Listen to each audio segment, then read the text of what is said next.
Welcome to Film Facts. I'm Elyssa Hurley, and today we are here with professor and filmmaker Allie Sultan. How are you today, Allie? Great. How are you, Elyssa? Pretty good. Thanks for having me. You're welcome. So we're going to first start off with a clip from the president of Women in Film, Kathy Schulman. So, great. I think that what's tricky is, I think women in general, we don't really want to be considered great at something or excellent in our craft just because we're women.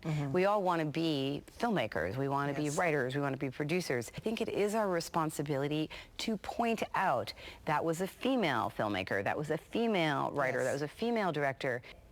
If we don't, we'll continue to forget. Okay.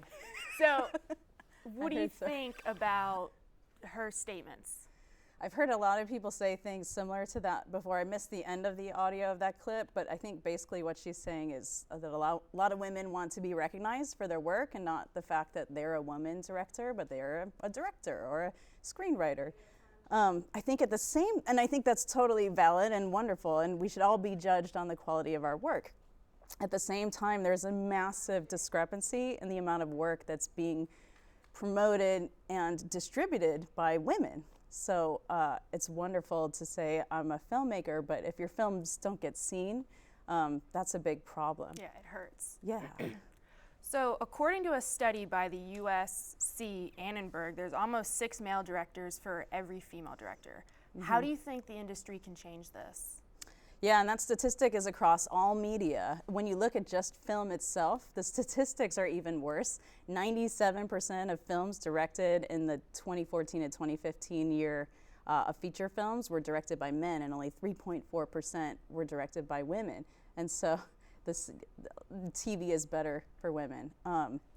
But what are the solutions for this?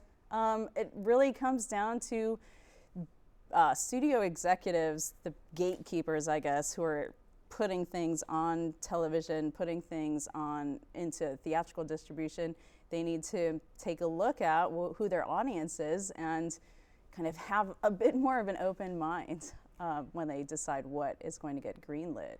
Have you ever been, oh, well, that's all the time we have. So thank you for joining us, and we'll see you next time. That's great. Thank you.